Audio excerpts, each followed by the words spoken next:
पीएमश्री केंद्रीय विद्यालय में 21 जून 2025 शनिवार को अंतर्राष्ट्रीय योग दिवस हर्षोल्लास के साथ मनाया गया। कार्यक्रम समन्वयक प्राध्यापिका आपको बताते चले रेणु बटगुजर ने बताया है कि इस अवसर पर मुख्य अतिथि योगाचार्य वंदना वैष्णव और विशिष्ट अतिथि आकाशवाणी कलाकार अमित चेचानी रहे हैं। प्राचार्य अमित कुमार पालीवाल ने सर्वप्रथम अतिथियों का पारंपरिक तरीके से स्वागत किया है। उन्होंने अंतर्राष्ट्रीय योग दिवस के सभी को स्वस्थ एवं निरोगी रहने का संदेश दिया है। प्राचार्य पालीवाल ने इस वर्ष के अंतर्राष्ट्रीय योग दिवस के ध्येयवाक्य yoga for one earth one health के ऊपर सभी प्रतिभागियों से विस्तृत चर्चा की और इसकी व्याख्या पेश की है। विशिष्ट अतिथि अमित चेचानी ने योग के लाभों पर प्रकाश डाला। इस अवसर पर स्कूल के विद्यार्थी गुंजन ने योग नृत्य से सभी को अचंभित किया और तालियां बटोरी। कार्यक्रम में उपस्थित सभी विद्यार्थियों व स्टाफ ने संकल्प लिया कि हम योग नियमित रूप से करेंगे और लोगों को दूसरों को भी प्रेरित करेंगे। कार्यक्रम का समापन राष्ट्रगान से किया गया। इस अवसर पर विद्यालय स्टाफ और विद्यार्थीगण मौजूद रहे। एक है अंतर्राष्ट्रीय योग दिवस। योग हम सब जानते हैं योग की महिमा को। योग के लिए बार बार ये कहा जाता है कि योग एक जीवन शैली है। अब इसके लिए और शब्द सारे बहुत पीछे छूट गए जब इसको हमने जीवन शैली ही बना लिया, लाइफ स्टाइल बना लिया। और अगर ये हमारी जीवन शैली है तो ये हर तरह से हमें फ़ायदे पहुंचाएगी। इसके लाभ ही लाभ होंगे।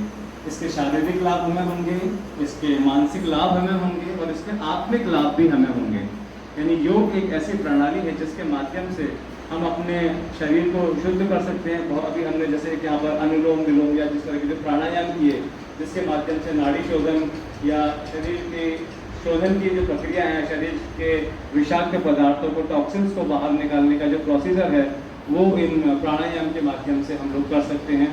इसी तरह से हमने अभी एक योगिक एक्सरसाइज की थी जिसमें हमने आज्ञा चक्र पर ध्यान केंद्रित किया और योगा मैडम की तरफ से हमें ये इंस्ट्रक्शंस मिले कि उस वक्त हमारे जो विचार आ रहे हैं और जो विचार जा रहे हैं उन्हें हम चलने दें, कोई किसी प्रकार का नियंत्रण ना रखें। और जब इस तरह का नियंत्रण, जब ऐसी ढील हम देते हैं अपने विचारों को तो कहीं ना कहीं उससे मानसिक शुद्धता भी उनको मिलती है।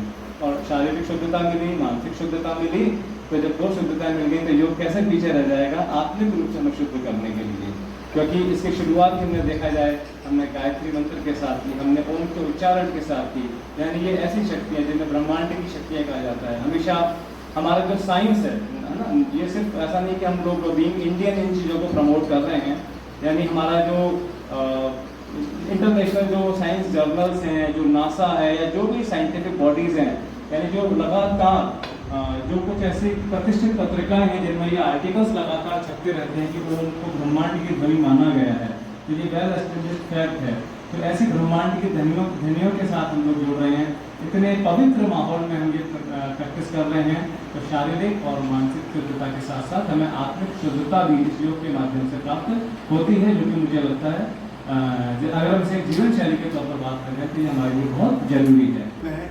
और जैसा कि अभी बात भी हुई थी कि हम अगर अपनी सही रहेंगे तो हो सकता है अपना परिवार भी स्वस्थ रहेगा और अपना देश भी स्वस्थ रहेगा। क्योंकि जब तक कहते हैं ना, स्वस्थ शरीर में स्वस्थ मन का निवास करता है। अगर हमारा शरीर ही स्वस्थ नहीं है तो हमारा मन भी काम नहीं करेगा, बेचैन रहेगा और वो किसी काम को ढंग से नहीं कर पाएगा। ये तो हो गई विश्व योग दिवस की बात। आज एक और दिवस है, थोड़ा सा सबको बोलना चाहूँगा, विश्व संगीत दिवस भी है। तो संगीत दिवस का भी, संगीत का भी योग से कनेक्टिविटी है। यानी कि हम मेडिटेशन करते हैं, ओमकार करते हैं, ये भी एक संगीत से जुड़ा हुआ है। तो संगीत भी एक हमारे स्वस्थ रहने का बहुत अच्छा माध्यम है। बहुत सारी रिसर्च ऐसी हुई है, बहुत सारे आर्टिकल में ऐसे पढ़ता हूँ जिससे संगीत से भी बहुत सारी बीमारियाँ बहुत दूर हुई हैं। यानी कि शास्त्रीय संगीत हुआ, कई ऐसे गीत बने हुए हैं जिनसे बीमारियाँ दूर हुई है। Thank you all of you कि आपने मेरा सेशन पूरा अच्छे से सुना भी और करा भी।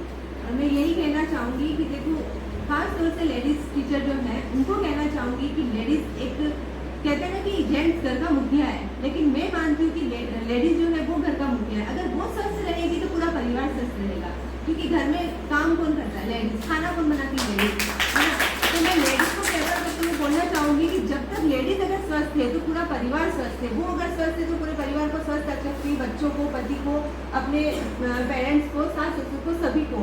तो इसीलिए मैं चाहती हूँ कि लेडीज़ को कि स्वस्थ रहें, योग डेली करें, रोज करें, अपने जीवन में अपनाएं और हमेशा प्रसन्न रहें।